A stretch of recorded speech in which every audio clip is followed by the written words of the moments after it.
नमस्ते मित्रों, मैं अपने यूट्यूब चैनल अरविंद शर्मा मार्गदर्शन की ओर से आप सभी को नववर्ष की बहुत-बहुत शुभकामनाएँ देता हूँ।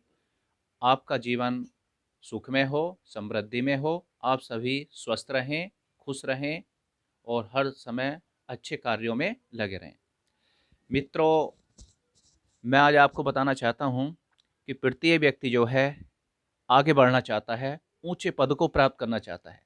चाहे वो कैसा ही हो, किस प्रकार का ही कार्य करता हो, हमेशा यही सोचेगा कि मैं उन्नति करूँ और ऊँचे शिखर पर जाऊँ। ऊँचे शिखर मतलब कि अच्छे पद पर बैठूँ जा कर के। तो मैं एक छोटी-सी आपको कहानी बताता हूँ, उस कहानी के माध्यम से आप इसको समझना, जो कि आपके जीवन में बहुत काम आएगी। जो हमारे यूट्यूब चैनल को देख रहे हैं, वो सभी बहुत ध्यान से इसको देखना। मित्रों, एक युवक था और वह युवक हमेशा स्वप्न देखता था कि मैं हमेशा ऊँचे पद पर जाऊँगा, हमेशा अच्छे-अच्छे कार्य करूँगा, लेकिन वो कर्म बहुत कम करता था। सोचता रहता था, अपने मन में अनेक कल्पनाएँ करता था। कल्पनाएँ करना बहुत अच्छी बात है, क्योंकि अगर कल्पना नहीं करेंगे, तो हम आगे कैसे बढ़ेंगे? इसलिए कल्पना होनी बहुत ज़रूरी है। तो वह युवक एक दिन घूमता-घूमता एक संत के पास पहुँचा और उनसे बोला कि महाराज जी, आपको प्रणाम और मैं आपके पास एक कार्य से आया हूँ और मैं चाहता हूँ कि आप मेरा वह कार्य पूर्ण करा दीजिए और जो आप कहेंगे वो ही मैं करूँगा। संत बोले, "बोलो बेटा, क्या जो मेरे लायक है मैं करने को तैयार हूँ।" तो वो बोला युवक कि संत जी, मुझे जो है ऊँचे पद पर जाना है और मैं सोचता हूँ बिल्कुल डायरेक्ट ही मैं ऊपर पद पहुँच जाऊँ और किसी भी तरह से नीचे से कोई छोटा-मोटा कार्य न करूँ। संत बोले, मैं इसका आपको मंत्र दे दूँगा और बेटा तुम जो है वही मंत्र करना और आगे बढ़ना और एकदम ऊँचे पद पर पहुँच जाओगे। कोई भी तुम्हें नीचे पद की जाने की आवश्यकता नहीं है। अरे गुरुजी, ठीक है, बहुत अच्छी बात है, तो आप मुझे वो मंत्र दीजिए।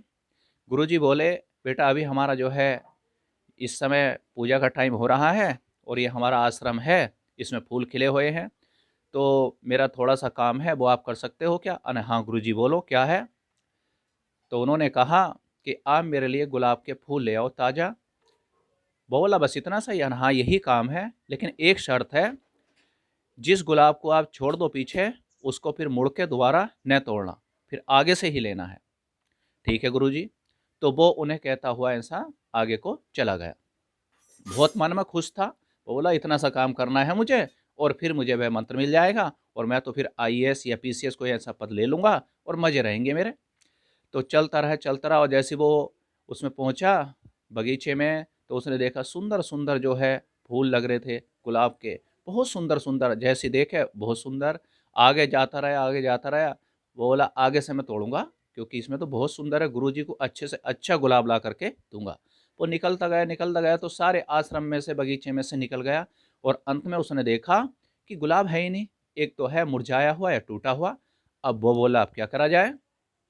तो वो बोला, गुरुजी ने एक बात कही थी कि पीछे से तुम्हें एक भी गुलाब नहीं लेना। अब वो थोड़ा सोच में पड़ गया। वो बोला, अब तो जैसा भी है ठीक है, मैं वापस गुरुजी के पास चलता हूँ। तो वह जो संत थे उनके पास पहुँचा और वे बोले, हाँ बेटा, ले आए फूल? तो वो थोड़ा-सा उदास हुआ और मुँह उसने नीचे कर लिया। तो बोले, भाई हाँ, बताओ बेटा क्या बात है? कि गुरुजी, मैं अच्छे की चाह में जो आगे बढ़ता रहा और फिर वहाँ पर कोई गुलाब नहीं मिला। तो गुरुजी हँसकर बोले, बेटा, हमेशा जीवन में ध्यान रखो, जो हमें शुरू में सफलताएँ मिलती जाएँ, जो हमें शुरू में उन्नति मिलती जाए, तो उसको हमें छोड़ना नहीं चाहिए और आगे बढ़ना चाहिए, उन्नति करनी चाहिए, विकास करना चाहिए। लेकिन छोटी-छोटी सफलताओं को हमें ग्रहण करते रहना चाहिए। यही हमारा जीवन है। यदि हम ऐसा नहीं करेंगे तो अंत में हमारा क्या होगा? जैसे आप खाली हाथ आ गए, वैसे ही खाली हाथ मनुष्य को रहना पड़ता है। इसलिए नीचे से शुरू करो, प्रारंभ करो शुरू से ही, तो ही आपको एक अच्छा पद मिलेगा और आज से आप कर्म करना शुरू करो और मैं आपको विश्वास दिलाता हूँ बेटा कि तुम एक दिन बहुत अच्छे पद पर जाओगे। तो वह व्यक्ति कर्म करने लगा और एक दिन बहुत अच्छे पद पर वह पहुँचा। तो मित्रों, मैं आपसे यही कहना चाहता हूँ कि हमें शुरू से ही मेहनत करनी चाहिए, अच्छे कार्य करने चाहिए, जिससे कि आगे हमें अच्छा पद प्राप्त हो, अच्छी हमें सफलता मिले। धन्यवाद।